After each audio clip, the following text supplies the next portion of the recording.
Blog Talk Radio. She's hot to go, she's ready. She's hot to go right now. She's hot to go, you got to know. Let's stop and do it, girl. I don't have no liquor shop. The lady with her hair on fire is on the air. America thinks it. Barbara says it. Hi, this is Barbara. Today we have a very special broadcast for you. It's the reason we're coming to you at 12:30 Arizona time and 3:30 Eastern Standard Time instead of our normal 4 o'clock in the afternoon. Welcome, Congressman Gosar. How are you? I'm doing good, Barbara. How are you? Great. And you know what? I am really, really thrilled to have you on. To have an Arizona congressman is a real plus for me. Oh, it's always a pleasure, Barbara. Well, we have a lot of the local legislators and senators come on, but to get a U.S. congressman on is really a plus. We've got 3 things that we wanted to talk to you about, and anything else that you'd like to talk about, and as long as you can allocate the time is great. Thank you, Barbara. What would you like to do first? You visited the Arizona border and the economy. You also just introduced a bill.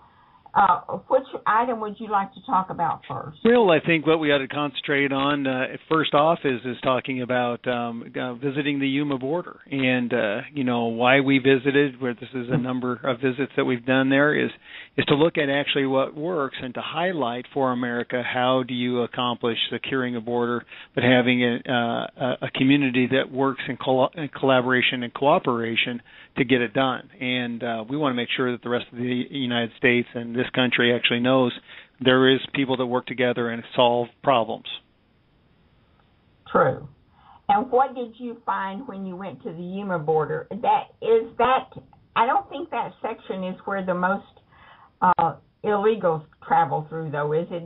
It used to be a very, very popular place to cross, but now it is not. In fact, the 38-mile border there that is jointly held between the military, the Border Patrol, and the local sheriff, nobody has crossed in the last 6 years because they have enforced it. They've got prosecution that if you do cross, you're going to get prosecuted, and they work between all jurisdictions from the federal, state, and local. So they work very collaboratively together because there's limited resources, and the people actually communicate, unlike they do here in Washington, D.C. Why do you think that they can't do that across the rest of the border? Well, I think sometimes it may be geography, and to some aspect is manpower. You know, when you look at Yuma, it may have 1/2 to 1/3 of the manpower that is being utilized in the Tucson sector. So sometimes it's how do we communicate, how do we divide up jurisdiction, and how do we get bureaucrats to accomplish that in a cooperative venture. So sometimes it's turf wars. It's not letting somebody tread and take some of my jurisdiction, and I see a lot of that. But there's an opportunity to succeed, and we can mimic what happens well in Yuma. Congressman, Randy Pullen is on the air. He is my co-host, and as you know, the former GOP chairman for the state of Arizona. Glad you joined us, Randy. I'm sorry I'm a little late. I just got out of a meeting. Sorry. He's always trying to make money, Congressman, so you have to overlook it. That's what makes the world go round. Well, we're trying to figure out how to pay your salary. My salary Randy. Or his? His salary. Yeah, that's you got to make a profit to keep the doors open. We were just talking. He was telling us about his trek to the Yuma border and how secure it is and how well they have done in managing the illegals that come across. That they've had actually it's no longer a popular place to come across because they do so well. Well, it's just too easy to get over in other places. Why go over the hard spot if you can go over the easy places? It's true. I have a new media blog called American Freedom by Barbara, and I was doing research on Border Patrol, and I was amazed to find that some of the Border Patrol can only patrol on horses because there's a federal law that will not allow within 100 miles of the border a vehicle. Well, some of that jurisdiction is exactly right, Barbara, is protected areas environmentally, and the environmental groups do not allow that type of movement or disturbance. And then there's also sovereign tribes that also cross the international border. Part of the Tohono O'odham actually extends into Mexico. So there is a variety of jurisdictions, and to have a common thread of applicability is a little bit tough. It's not that it can't be done, and it should be done. It's just that you run into interferences from the various groups. You know, I don't think a lot of people know that. I don't think that is well known, which maybe that should be something that people know about more. That's exactly right. We try to highlight it when we do our conversations with people, our town halls, and giving them that type of jurisdiction, problem that exists. And a lot of people in Arizona are very familiar with some of the advances that environmentalists have deterred or worked on their behalf with. I think there's a happy medium because I don't think anybody's winning when you see the desecration that occurs from illegal entry. The mass pollution and cleanups that have to occur in some of these beautiful washes. There's a way to maintain that, but there's a way to own that issue and have people enjoy that aspect and also have a secure border. You just had a town hall in Buckeye. How did that go? We've had great turnouts. Wherever we've gone, we've had eager people to listen, to dialogue, and that's one of the greatest things that we look at is talking with people, because all the great ideas are out in Main Street America. They're not back here in D.C. You have a avid supporter in Sue Goodchild. She sends me all of your notices, and then I get your press releases, and she thinks that you are one of the good guys and really should stay there. Well, we just try, Barbara. What we like to do is getting people involved, and no isn't an answer. You have to have a solution. You can say no, but you need to have a solution and an idea because America deserves that. And too long we haven't held our elected officials accountable. And then also we, the people, also have to be engaged. We got to be familiar with the issues. We need to know the pluses and minuses, and we need to demand that politicians actually air out a legislation prior to voting on it properly. Would you like to segue into gun rights from Border Patrol, and then we'll get to the economy last? Absolutely, and I think what's great about what transpired here, it took a lot of due diligence, but the Constitution won. The president wanted a ban on anti-assault type rifles, caps on capacity magazines, and expanding the background checks, and he didn't get any of those. But it pays for us to make sure that we're due diligence because the president will utilize this as a divisive issue in 2014. The Second Amendment, by a lot of comparisons, may be one of the most important ones because without a Second Amendment, you fail to have any of your other amendments. I read that he was contemplating or making threats that he would use his executive powers to go ahead and do the gun control that he wants. Well, the thing about it is that he's done that in a number of aspects, and now we're in court. For an example, the National Labor Relations Board, he made nominations that were illegal, and even the federal bench called it into question. So we're going through the courts. We're also holding him accountable in regards to some of his doctrine in Fast and Furious, and then also Benghazi. These are things that we're going to hold this president accountable for. And you're not going to usurp the Constitution in the way that this country was founded upon. Does it take our due diligence? Absolutely. Does it say that he won't do it? Absolutely not. This president has shown a willingness that if he wants to do it, he's going to do it, and what it requires all of us to do is keep him in check. Randy, I think you had a couple of questions. Well, maybe we need to kind of look at what's going on right now. I mean, we're having this big controversy over the air controllers in the airports cutting back on their put them on furlough. But I understand that there is a bill maybe moving through Congress that might, in fact, change that situation. Is that correct? It is, Randy. You know, what we've always said to people is the sequestration can be done in a compassionate manner. Tell me what air traffic control towers didn't exist in 2009. They all did, and we were all handling them very, very easily. And that's all we're doing is we're taking back our budgets in these cases back to that era. So there's ways to do this, and we have found an administration that wants to hurt people. In fact, it's been said repeatedly on the president's behalf from members of Congress and his delegation that says it has to hurt the American people so that they understand the ramifications of these cuts. And everybody knows that in Arizona, most of us have taken a 20% cut in our pay.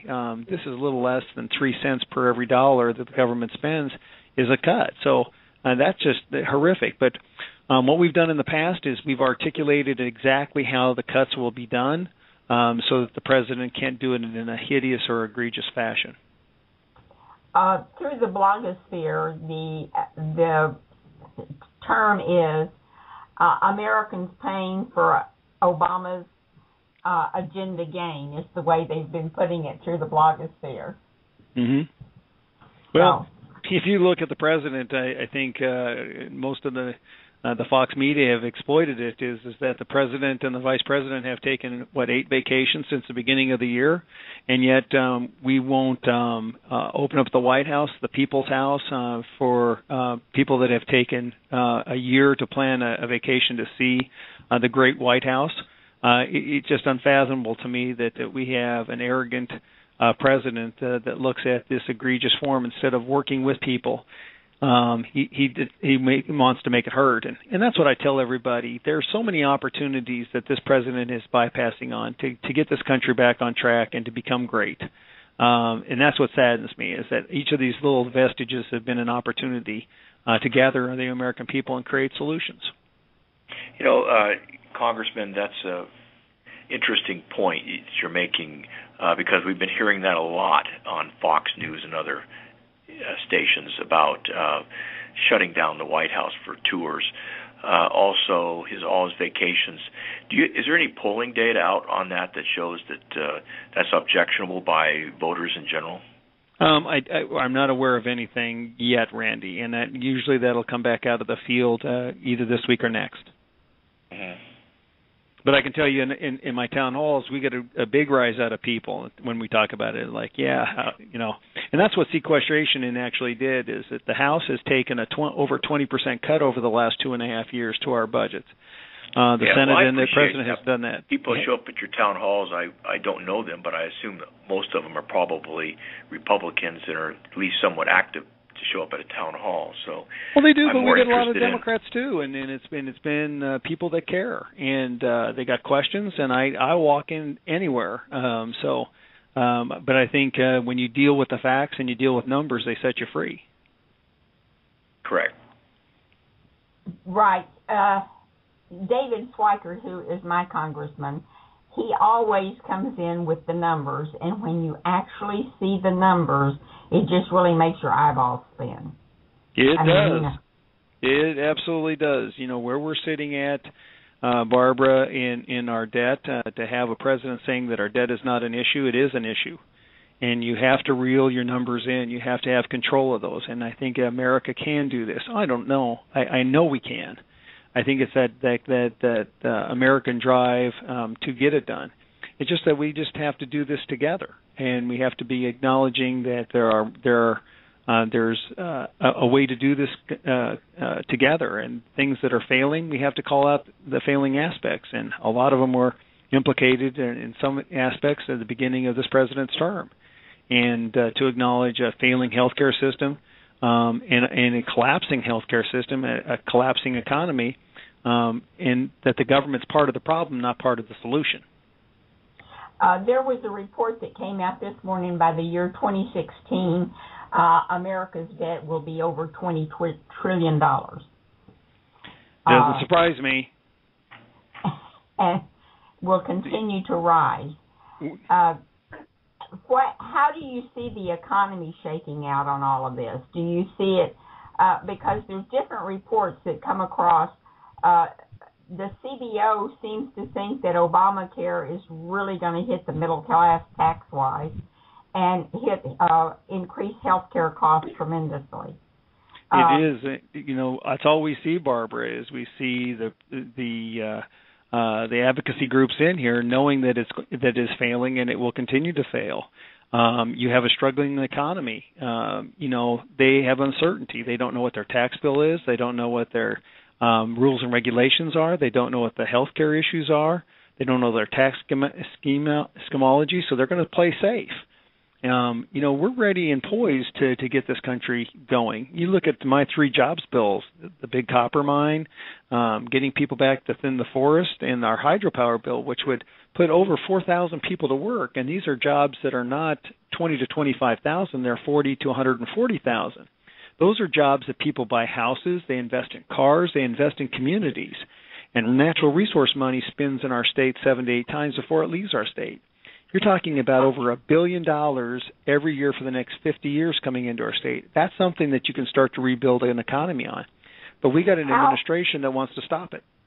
How are your bills coming in Congress? I haven't checked on them in the last few days. Well, we've got my hydropower bill with Congressman Scott Tipton has already come out of the House and is overweighting the Senate, and they're starting to look at that.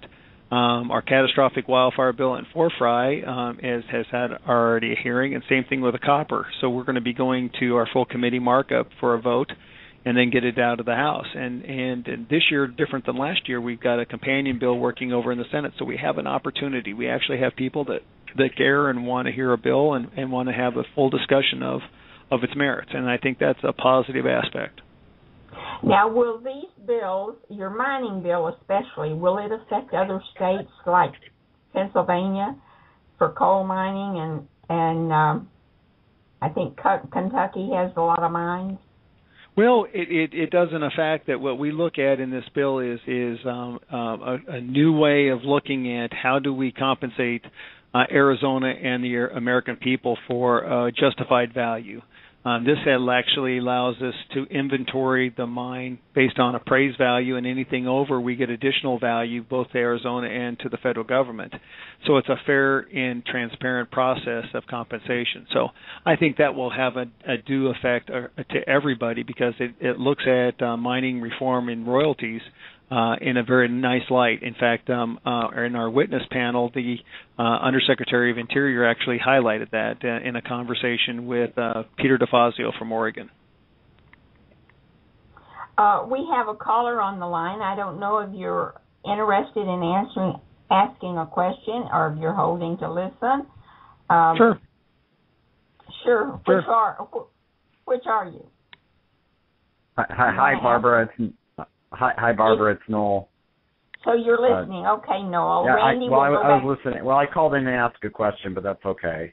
Well, go ahead and ask it, because he doesn't have much time. Hi, Randy, Congressman. I just thought I would ask, what is Congress right now doing to help small business owners get through a lot of the, we've been really hit with some very heavy taxes thanks to Obama. Obamacare is killing a lot of small businesses.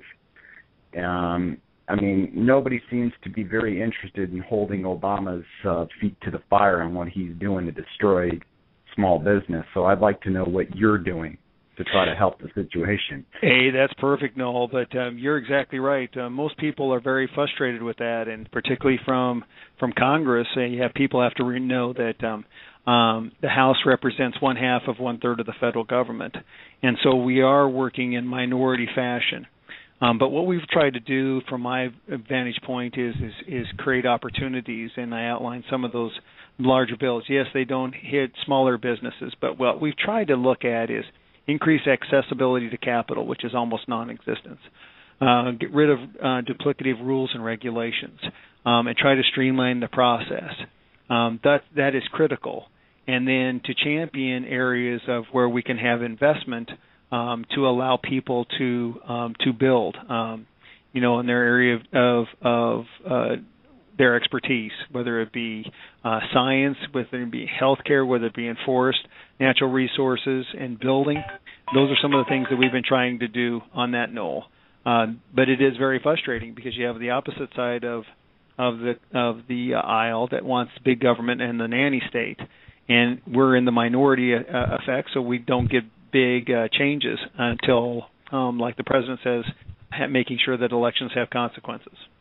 I mean, I want less government involvement in business, and we need to bring manufacturing back to the United States, because I'm in the technology industry. I'm in the IT industry here, and, it's become a daily occurrence when somebody's computer breaks down, you have to explain that the manufacturing isn't there because it's done in China. Mm-hmm. We need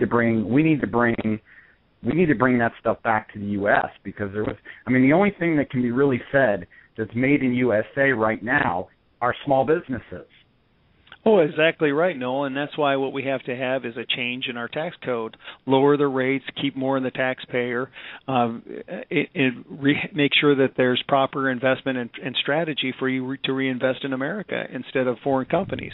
So that's also part of the problem is that our taxes are overburdening. Once again, I'm a small government guy. I want to make sure that more of your money is in your hands because you're going to do a better job of it. The federal government's hardly a good investment in anything that they do. In fact, outside of maybe the IRS, there's not something you can point to that does their job well. Not that the IRS does their job well, but they're always picking at your pockets. Randy, but that's to empower. Randy, you had another question. Not on this per se. I'd like to talk a little bit about the Congressman's perspective on Boston, but I don't know if we want to move to that yet or not. Well, he doesn't have much time, so... Go ahead, Randy. Well, Barbara, what do you want to talk about? That's fine, Randy. Y'all go ahead, because he's on a time schedule, and I don't want to... I'd like to know a little bit about... we've been having this controversy over whether or not Miranda rights or not, and they did the Miranda rights. What's your take on that? Well, I think there was an opportunity for this administration to look at the emergency provisions, Randy, in which to get information out of the individual. But it's also this declaration as being a citizen and looking at refugee status that has got my office concerned about. We raised these earmarks or these the alarms. What happened in Casa Grande last year in my district? We had a gentleman that filled out a benefits aspect in my office trying to get some help. We got back from the DOJ the fact that this guy was on the terrorist watch list. We find out that he's had 3 felonies, and he's a refugee from Iraq. And what does it take to deport somebody? We've got some problems. Some of those things are highlighted in the same Boston area where we've had 2 kids coming in refugee status and given citizenship. And then what do you imply when you're citizens of this country? This is a debate that we have yet to have in regards to the immigration debate, because if you can't rectify the refugee status... It's a much bigger issue than that, because we're talking about people who are in the country legally. Absolutely. We have this whole situation of those who are here illegally, yep. Which is it's a totally different... This is very complexing as to what transpires and how do we do this, but we have a DOJ that sees very differently under this administration than past. Oh, for sure. There's no question about that. I mean, we can't even get information on Fast and Furious, which we're going to court this Thursday. I think it's the 26th, in just trying to get the documentation to hold people accountable in Fast and Furious, cool. Randy. Well, how about Benghazi? We forgot Benghazi on that one. Well, part of the problem for Benghazi is that the hiding of the administration behind Fast and Furious and what they did to whistleblowers, everybody's scared to come out of the shadows. And what we have to do is make sure that we're holding Eric Holder, people like Lanny Brewer, and the president accountable for their interactions on Fast and Furious. I think when people look at the Inspector General's report, it's hardly flattery. It doesn't remedy anything. So we want the information, and we want to be able to hold people accountable. Because that's, we actually had the Ryan Terry, who was killed, and over 300 Mexican people that lost their lives in that gun running scheme. Well, let me just ask you one more question. Yeah, this will be the last one, and then I got to go.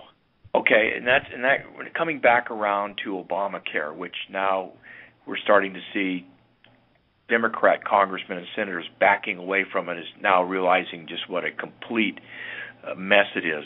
What do you think is going to happen there?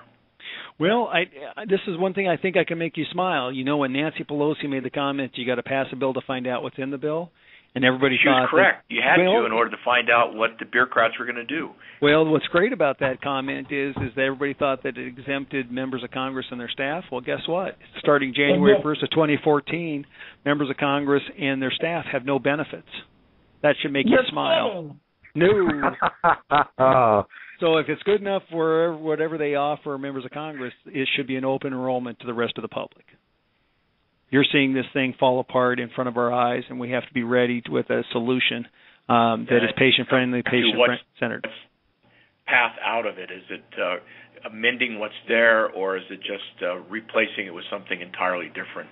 I think it has to be totally different because the system before was failing, Randy. And what we need to do is we need to have a patient-centered, patient-friendly type of healthcare system. And when we do that, and where you really got to get it out from underneath the employers and the insurance companies. Well, that's why what you have to do is have to have tax reform that people get to benefit from the tax reform, that you make an investment in your health, you get to deduct it from your taxes. And I think when people, instead of defined benefit, you have a defined contribution. People are scared of premium support, but many of my seniors are premium supported. They're both Medicaid and Medicare dependent. When your Medicare can't be paid for, then Medicaid pays for it. It's called premium support. That's how easy it gets. And we can make this transition very easily. But it's going to take people with fortitude and backbone and conscientiously talking to people to get them to have buy-in. Well, you're in the right area to understand how this impacts people. I hear you. I've got to go. I've got 2 meetings backed up, but I really thank you for letting me be on the show, Barbara and Randy. Well, we really thank you for coming on. Tell Orlando I said thank him very much for scheduling you, and we'll look forward to having you again. Have a good day. You betcha. Bye-bye now. Bye-bye. Okay, guys, we can continue to stay on. Well, Randy, thanks for allowing me to ask my question, Barbara. That was kind of an important one. You're more than welcome.